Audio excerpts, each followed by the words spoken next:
merci à tous les organisateurs, merci pour cette invitation. J'étais assez intimidé de parler dans un colloque consacré à Gilbert Durand. Et puis l'introduction générale là, de la session par Pascal m'a rassuré parce qu'il nous a bien présenté comme des naïfs. Et vraiment, il faut voir ce que je vais vous montrer comme une contribution très naïve parce que je connais très mal l'œuvre de Gilbert Durand. Je regrette, hein, mais malheureusement, on ne peut pas tout connaître. Alors, en fait, j'ai quand même un petit pied ou carrément un orteil dans l'anthropologie parce que pendant mes études, j'ai fait, à l'époque, ça s'appelait un DEA d'anthropologie. C'était l'anthropologie médicale.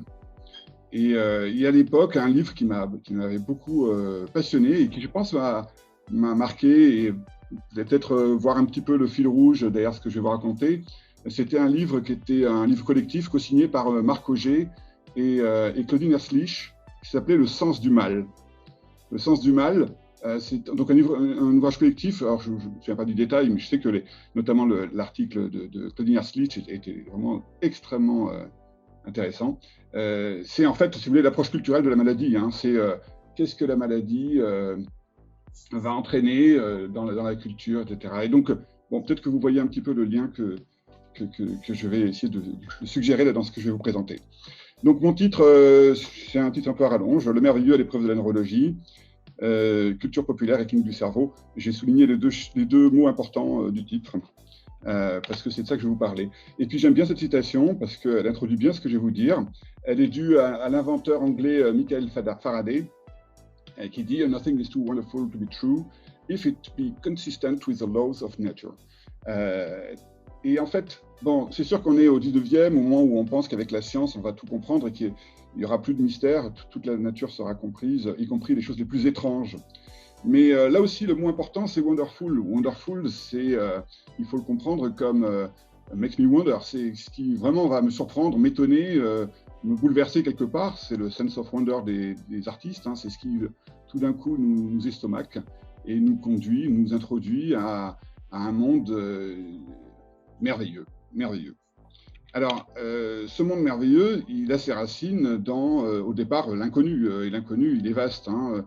En fait, Hic sunt dracones, donc après de l'anglais du latin, j'espère que vous suivez, c'est ce qu'il y avait sur les premiers globes, notamment le fameux globe de Huntley Knox. Vous savez, on est en 1504, donc on est juste après la découverte, entre guillemets, de l'Amérique. Et donc, c'est le 3e globe terrestre conçu. Et il y a, sur ce globe, étalé, ici, la phraséologie, Hic sunt dracones, ici, il y a des dragons. Alors, ça soulève bien sûr des questions. C'est de quel dragon on parle?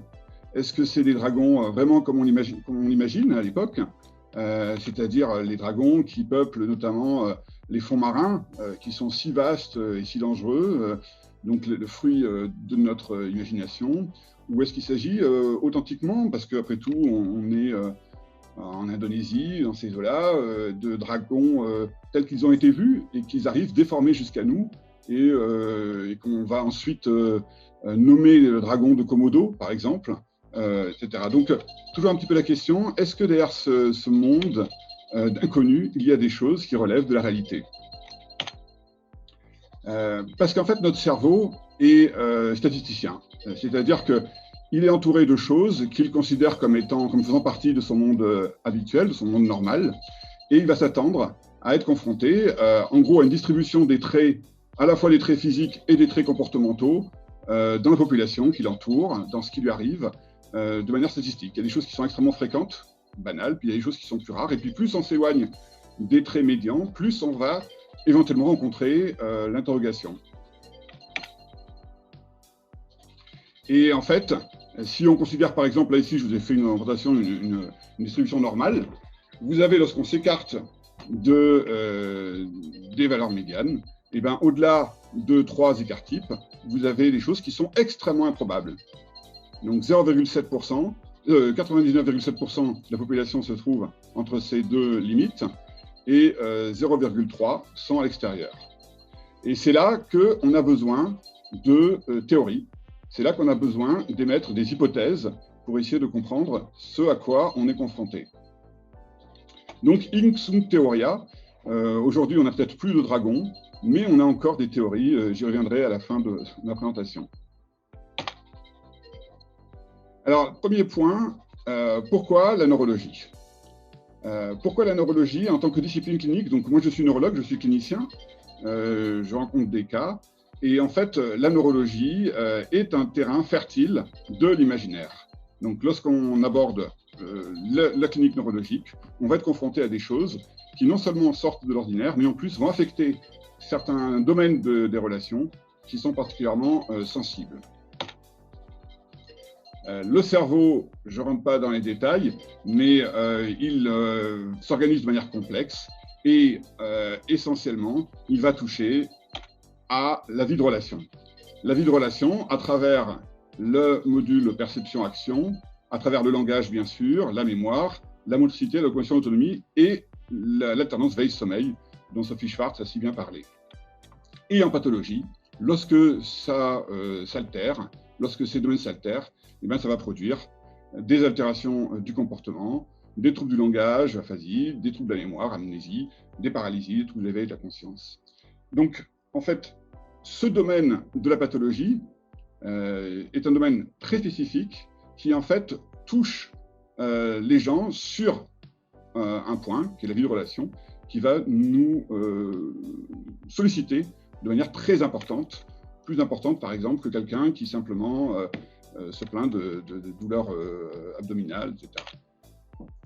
Or, ces altérations cliniques, elles ont bien sûr un versant négatif. C'est-à-dire, voilà, la motricité, c'est une paralysie, le langage, c'est quelqu'un qui ne trouve plus ses mots, on parle d'aphasie non fluente, l'amnésie dans le cas de la mémoire, les privations sensorielles pour les aspects perceptifs, pour prendre quelques exemples. Mais on peut aussi avoir des phénomènes productifs, donc une sémiologie positive neurologique. Et là, on aura des choses qui seront encore plus déroutantes, en tout cas pour le naïf, et particulièrement si on remonte un petit peu dans le temps à une ère pré-clinique, une ère pré-scientifique, qui sont la survenue de mouvements anormaux, par exemple, les crises hypermotrices, c'est-à-dire des accès de mouvements anormaux extrêmement importants qui sont d'origine épileptique, des automatismes qu'on voit dans certaines crises d'épilepsie, les phénomènes de parasomnie, donc les gens qui, par exemple, le somnambulisme est une parasomnie. Dans le langage, la jargonaphasie. La jargonaphasie, c'est une aphasie fluente, c'est-à-dire un trouble du langage, avec une altération importante de la compréhension du langage et la production de mots qui n'ont pas de sens. Les coprolalies, qui sont des productions verbales ordurières. Les phénomènes de paramnésie, vous savez, c'est lorsqu'on va attacher à un souvenir des facteurs qui ne sont pas normalement associés, comme par exemple la paramnésie reduplicative, qui est l'impression que l'endroit où je me trouve est en fait une autre pièce qui n'est pas ici en mon bureau à l'hôpital, mais une pièce qui se situe ailleurs, par exemple. Les confabulations, qui sont des identifications tout à fait, comme le nom l'indique, fabulatoires, qui sont en fait un moyen de remplir un déficit de mémoire, etc., hallucinations. Enfin, tout ça pour dire que la sémiologie neurologique positive est quelque chose qui va être extrêmement déroutante pour l'entourage, parce qu'il ne s'agit pas de perte de fonction, mais il s'agit de l'apparition de quelque chose d'autre. Et quelque chose qui n'appartient pas au registre normal du comportement de la personne. Et forcément, ça va susciter une interprétation sur laquelle on va revenir. Donc voilà, ça c'était juste pour vous dire à quel point la neurologie pouvait être un terrain, dans le sens du fait clinique neurologique, un terrain susceptible de produire une interprétation, éventuellement une interprétation enchantée de la réalité. Donc voilà, là, on va rentrer un petit peu dans le vif du sujet. Donc pourquoi alors le merveilleux? Le merveilleux, c'est une modalité de récit. Or, les récits, on le sait, vont accompagner toute notre existence. Les récits baignent le développement de l'enfant, les récits qu'on va leur lire, ce qu'on leur raconte de ce qu'est notre vie, ce que sera leur vie, etc. Donc, ils sont baignés dans ces récits. Nos existences d'adultes restent aussi très, très marquées par ces récits qui nous entourent. Et comme ça a été dit d'ailleurs par Thierry Lazzeni, ce sont des récits qui vont nous permettre d'édifier nos propres récits à nous, ce qui nous arrive. Donc, on met à jour continuellement les récits de ce qui nous arrive, ce qui nous arrive collectivement. En l'occurrence, pour prendre un exemple qui va parler à tout le monde, la pandémie. Qu'est-ce que ça veut dire? D'où ça vient? Pourquoi? On a chacun notre récit de cette histoire collective. Et puis, bien sûr, ce qui va nous arriver, donc les récits de notre nous futur, nous personnels et nous. Voilà. D'où viennent ces récits? Alors, il y a une partie des récits qui ont un auteur identifié. Ceux-là, ce sont des récits donc créatifs, qui généralement n'ont pas tellement d'ambition cosmogonique, qui ne sont pas là pour expliquer ce qu'est le monde. Ils sont souvent là plutôt pour véhiculer la morale de l'auteur, et même dans les récits récents qui ont un gros impact. Il ne faut pas minimiser l'impact de ces récits. Par exemple, les récits de J.K. Rowling sur Harry Potter. Je pense qu'il y a plusieurs générations là, qui sont marquées par ces récits. Et en fait, dans ces récits-là, qui sont des récits créatifs, il y a des messages moraux. Voilà. Ensuite, il y a des récits qui sont d'ordre mythologique, des récits fondateurs, des récits religieux, qui, eux, ont plutôt une vocation cosmogonique, qui sont dogmatiques, qui ont été établis non pas par un auteur spécifique, mais souvent par un groupe réduit, un groupe de clercs, une élite restreinte, qui va s'entendre sur le dogme et qui va établir un dogme qui sera à peu près immuable et qui sera transmis comme étant explicatif de ce qu'est la condition humaine, de ce qu'on peut attendre, de ce qu'on peut espérer, de ce qu'on a, etc. Ce sont des récits qui jouent un rôle important, notamment dans l'établissement des règles sociales, donc qui ont ce rôle-là. Alors voilà, ça c'était pour vous dire quels sont les types de récits qui m'intéressent peu en l'occurrence, puisque ceux-là, vous voyez, qu'ils s'éloignent un petit peu de mon objet. En fait, ceux qui m'intéressent le plus, ce sont les récits populaires de la tradition orale. Donc les contes. Les contes, ils sont identifiés comme narration donc, au moment où on commence à les transcrire, en fait, fin du XVIIe siècle. Donc Charles Perrault, ensuite au début du XIXe, il y a les frères Grimm, bien sûr, pour parler des plus connus. Au moment où, en gros, ils sont tirés de la tradition orale pour être transcrits par écrit. Et en fait, ce qu'ont de commun ces contes, c'est que le contenu moral dont je parlais pour les récits créatifs, il est généralement obscur, il n'est pas clair. Quelle est la morale de La Belle au bois dormant? Alors Charles Perrault disait que c'était la nécessité pour une jeune femme de rester vierge jusqu'au mariage, mais c'était vraiment la morale de Perrault, ça. En fait, on ne sait pas très bien quelle est la morale dans ces contes. Également, il n'y a pas tellement de valeur de récit fondateur. On ne nous explique pas d'où on vient, où est-ce qu'on va. Il n'y a pas de matière cosmologique. Essentiellement, c'est un monde qui a comme propriété d'être merveilleux, qui fait appel en fait à un arrière-monde, qui est là derrière ce qui se passe et qui nous explique pourquoi les gens changent de comportement, tombent dans le sommeil, etc., à l'aide de sorts, d'interactions avec des entités surnaturelles, etc. Et donc, en fait, ce qui m'intéresse dans ces récits, c'est qu'ils sont dilués dans un collectif, qui est un collectif populaire, il n'y a pas d'auteur, et ils ont été transmis par voie orale jusqu'aux collecteurs, parce qu'en fait, ils intéressaient les gens. Et pourquoi ils intéressaient les gens?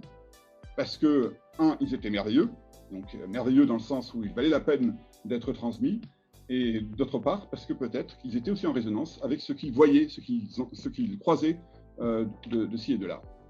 Donc voilà, les contes merveilleux de la tradition populaire, ils sont intéressants parce qu'ils n'ont pas d'auteur défini. Ils renvoient donc à un monde de magie, de ce naturel et de merveilleux. Ils ont été transmis oralement. Et surtout, l'hypothèse est qu'ils formulent une interprétation enchantée du réel. Et c'est là que l'imaginaire entre en jeu, puisqu'on va plaquer sur ce qu'on voit un processus imaginaire qui consiste à inventer un arrière-monde.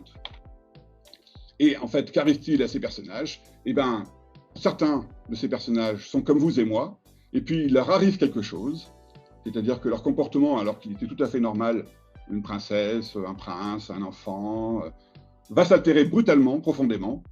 Leur langage va se modifier, le sommeil va les surprendre, ils ont des mouvements étranges, ils ont des crises, ils ont des visions, ils sont hallucinés, ils sont agités, etc. Ou alors, alternative, dès le départ, ils sont donnés comme ayant des caractéristiques typiques, des caractéristiques qui sont bien singulières, bien définies. Ce sont des traits physiques et parfois des traits comportementaux. Et ça, on appelle ça un phénotype. C'est quelque chose, c'est la réunion d'un ensemble d'éléments cliniques qui n'est pas lié au hasard, mais qui constitue un syndrome, donc un phénotype. Et en disant ça, je souligne l'intrication un petit peu de cette réalité clinique qui serait peut-être au départ cette interprétation enchantée, et ce va-et-vient entre biologie et culture, juste pour vous souligner le fait que je ne suis pas dualiste, je ne pense pas qu'il y a d'un côté la culture et la biologie, mais qu'il y a des allers-retours entre les deux. Et donc, pour illustrer un petit peu tout ce que je viens de dire, quelques petits cas que j'ai tirés de mon livre, donc, dont Pascal a eu la gentillesse de parler, sur la neurophysiologie des contes de fées. Et par exemple, pour commencer avec le premier type de personnage dont je parlais, c'est-à-dire les personnages à qui il arrive des choses. En gros, c'est l'histoire des sorts. C'est l'histoire des sorts. Et on peut partir de l'histoire de Robbie Mannheim. Robbie Mannheim, c'est un jeune garçon qui a réellement existé en 49, fin des années 40, qui allait bien et qui est bien décrit dans les documents de l'époque, 14 ans, aucun antécédent. Il est hospitalisé à un hôpital à Saint-Louis. Et il présente brutalement des modifications très brutales de son comportement, des accès moteurs violents, des crises, des troubles du langage avec un langage qui devient incompréhensible. Et en fait, à l'époque, les médecins qui sont au pied de son cas n'arrivent pas à porter un diagnostic. Ils n'arrivent pas à porter un diagnostic et finalement, la famille le retire de l'hôpital, convoque des prêtres qui vont dire, ben voilà, c'est simple, ce jeune garçon est possédé. Est possédé parce qu'ils ont des critères qui sont des critères, alors classiquement glossolalie, psychokinésie, voyance, c'est-à-dire qu'il part dans une langue qu'on ne comprend pas, il fait déplacer les objets, il a une force surnaturelle et des visions hallucinatoires. Et en fait, il se trouve que l'enfant subit un exorcisme et il est dit qu'il guérit. Vous savez qu'il en a été tiré à un roman en 71 et puis un film, L'Exorciste, qui est un grand classique du film d'horreur. En fait, si on s'intéresse du point de vue médical à ce qui s'est passé, on se rend compte que Jean Lhermitte, un neurologue qui a professé au début du XXe siècle, s'était déjà intéressé à cette histoire de posséder. Et dans l'idée de Jean Lhermitte, qui était quelqu'un qui avait une très forte foi religieuse, il était catholique, il intervenait auprès du pape, et pour lui, il y avait des vrais et des faux possédés, parce que certains étaient authentiquement possédés par Satan, et pour lui, les faux possédés étaient des patients hystériques. En fait, si on s'intéresse à la sémiologie du possédé, on se rend compte qu'il y a beaucoup de choses qui relèvent de la sémiologie neurologique dont j'ai parlé, c'est-à-dire de troubles neurologiques positifs, productifs. La présence de crises, de mouvements anormaux paroxystiques, les troubles du langage, avec notamment cette fameuse glossolalie, qui est ce langage que personne ne comprend, qui peut très bien être la jargonophasie, c'est-à-dire une aphasie fluente, mais incompréhensible. Les hallucinations, le trouble du comportement, le déplacement d'objets à l'insu des sujets qui peut correspondre à des ruptures de contact avec des automatismes qui font qu'il va y avoir un impact sur l'environnement sans qu'il y ait forcément de mémorisation de cet impact. Et puis surtout, on a des pathologies qui sont potentiellement réversibles spontanément, donc qui pourraient disparaître. Et un neuropédiatre canadien, en début des années 90, avait rapporté comme ça une série de jeunes garçons qui avaient ce type de présentation avec des mouvements anormaux, en gros ce qu'il appelait une encéphalopathie aiguë d'origine obscure, qui pouvait être d'évolution favorable. Et il a fallu attendre le milieu des années 2000 pour qu'on fasse le lien entre ce type de présentation clinique extrêmement bruyante, qui affecte des gens qui vont jusque-là très bien, avec une maladie auto-immune qui touche le cerveau et qui sont les encéphalites en anticorps anti-NMDA. Et du coup, vous voyez que maintenant, sur les tableaux donnés dans les articles scientifiques, on mentionne notamment que la possession démoniaque peut être l'une des causes, en tout cas l'un des diagnostics différentiels de l'encéphalite anti-NMDA. Et juste pour illustrer ça, voici un cas un petit peu typique dans la littérature. Vous avez ici le taux des anticorps dans le liquide cérébrospinal, donc au niveau céphalorachidien, dirigé contre les récepteurs centraux NMDA.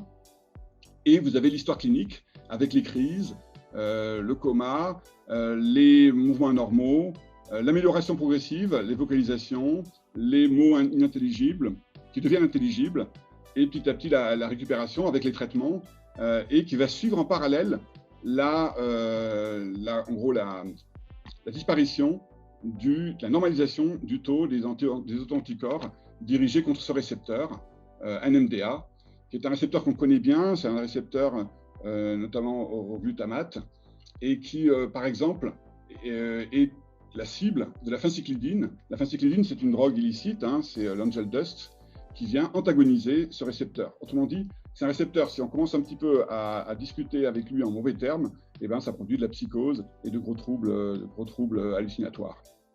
Donc, alors, ce qui est intéressant, c'est que finalement, vous voyez que cette histoire de possession, on parle de la possession, où on pense que quelqu'un est habité par un autre, par un étranger, par un alien, par Satan éventuellement, et puis on finit par tomber sur une maladie auto-immune, où en fait, un composant du soi, en l'occurrence un récepteur, est reconnu comme un autre. C'est ça la base des maladies auto-immunes, c'est le fait de ne plus reconnaître comme soi une partie de son organisme.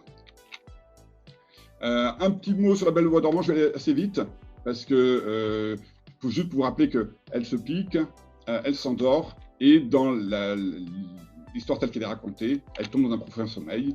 Et en fait, sur les détails, on voit qu'elle respire doucement, on voit qu'elle est encore bien colorée, elle a un tégument tout à fait normal, elle n'est pas morte, et c'est une jeune fille de 15-16 ans.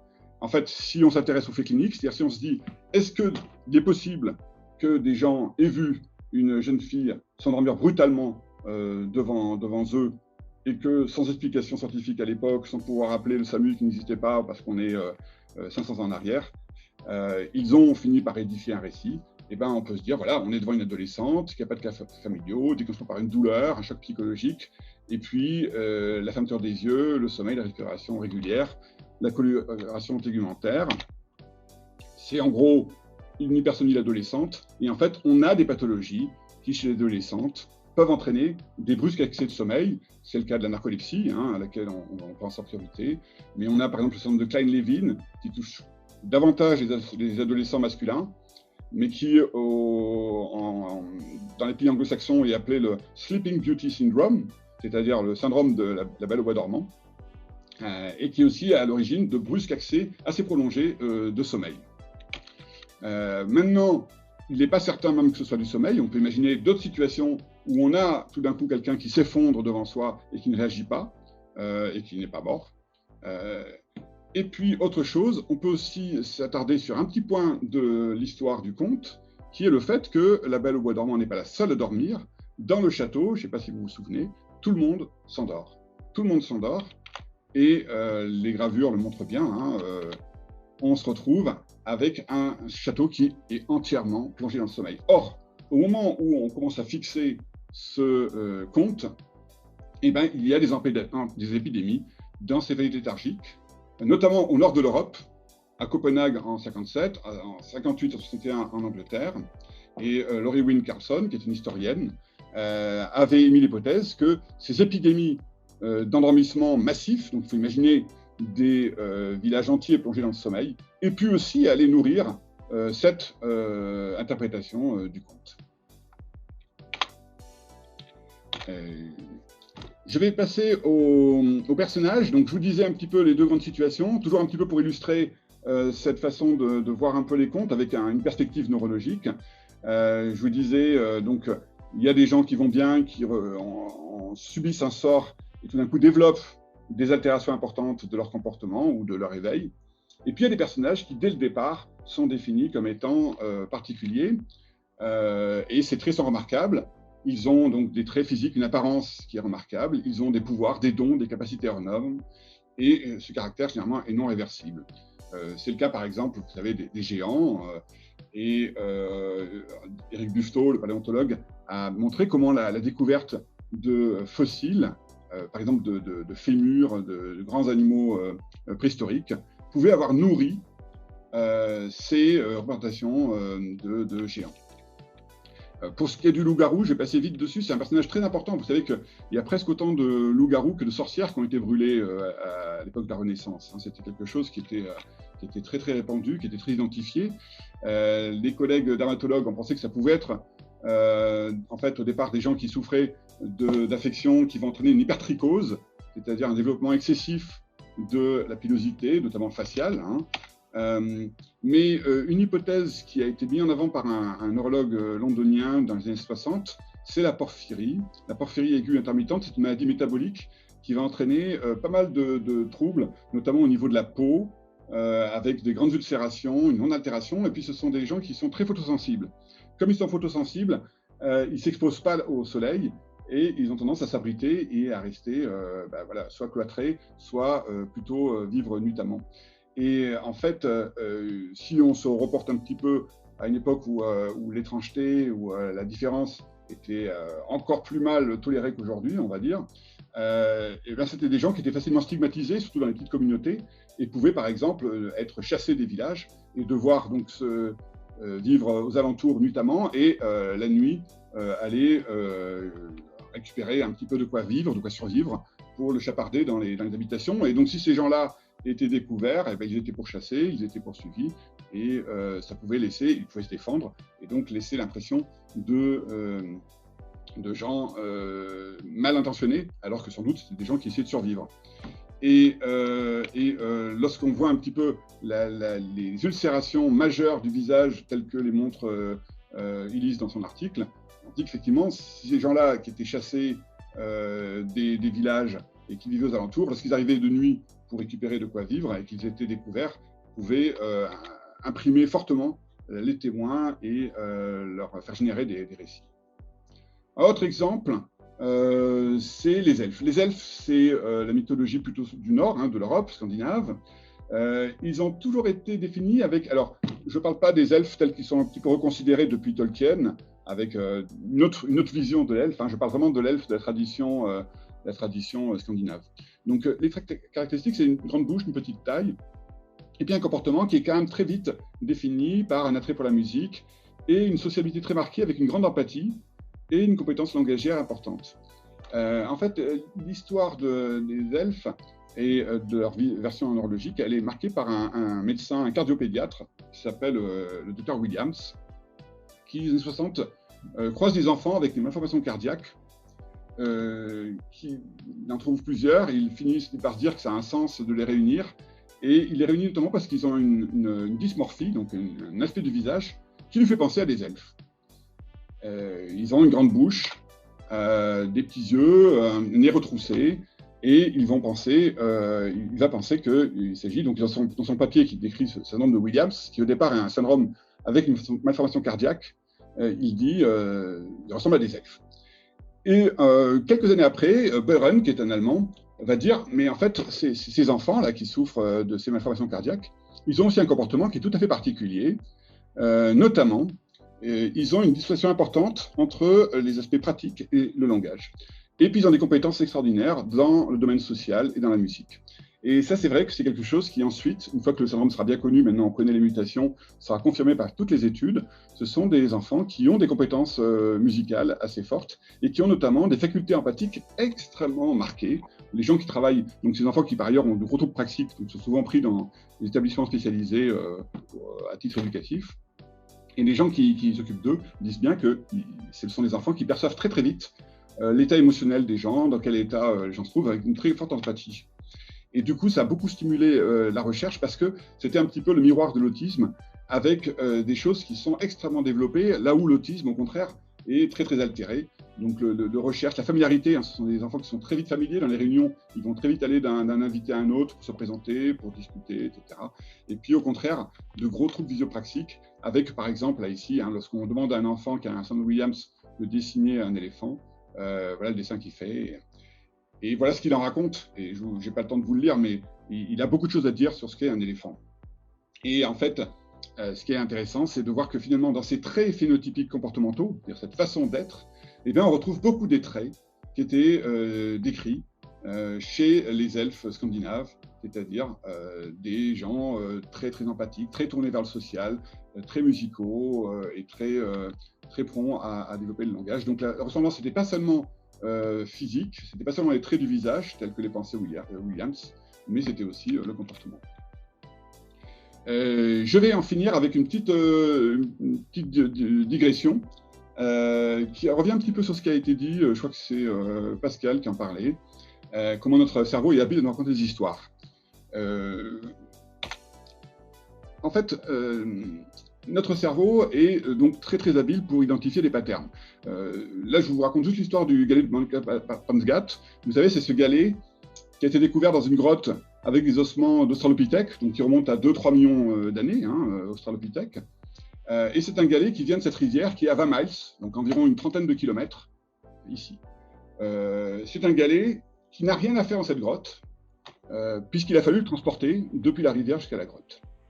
Et en fait, Raymond Dart, qui est un paléontologue sud-africain, on est en Afrique du Sud, a attendu 50 ans après la découverte de ce galet il raconte très bien ça dans son article, pour se dire, mais ce galet, en fait, quand je le tourne un petit peu dans mes mains et que je le regarde, ben, je comprends pourquoi est-ce que l'Australopithèque l'a emmené avec lui et l'a ramené dans la grotte.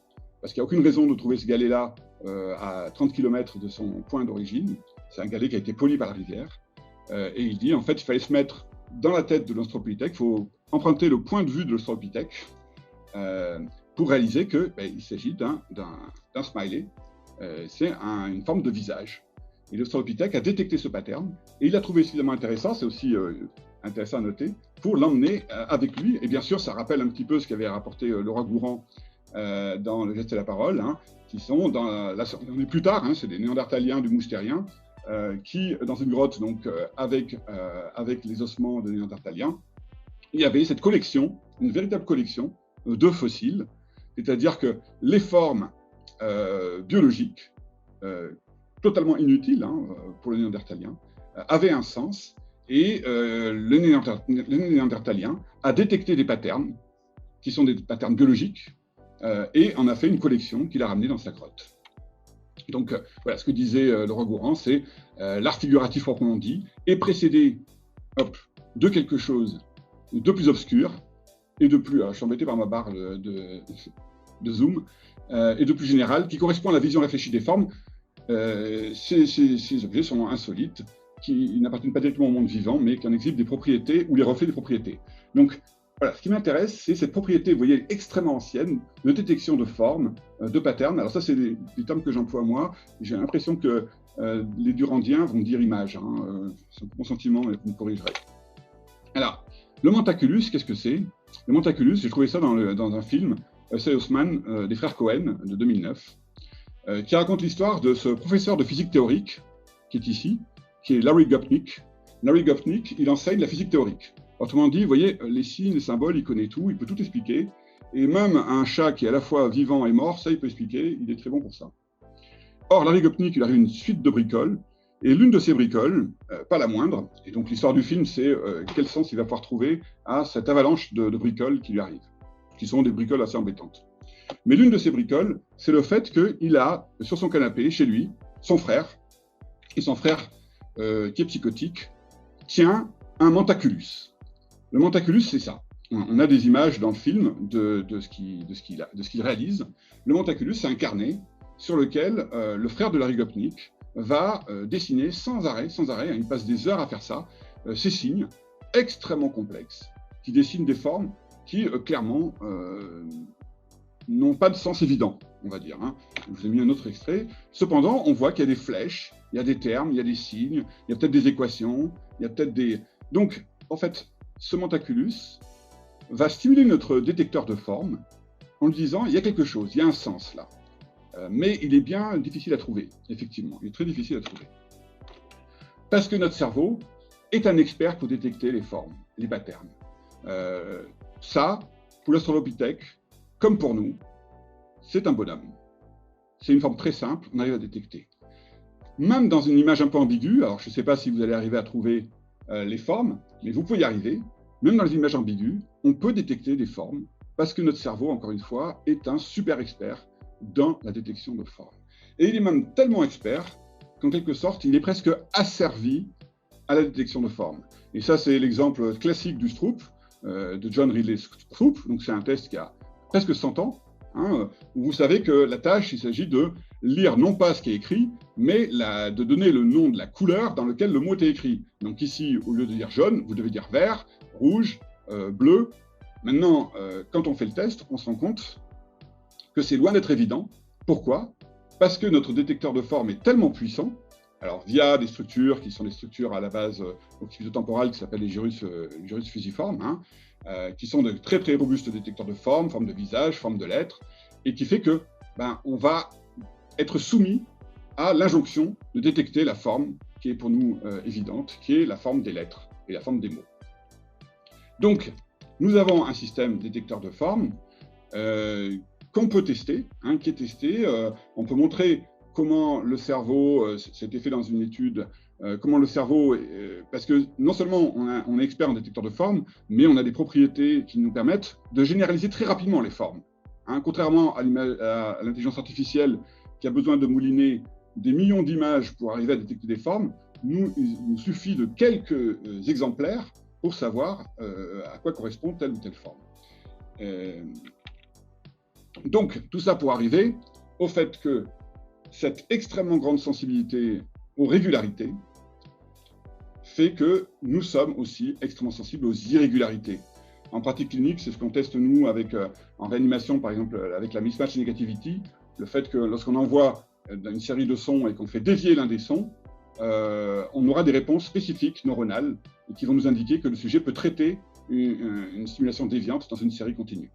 Donc, il y a une expertise dans la détection des patterns et on a cette sensibilité exagérée aux irrégularités.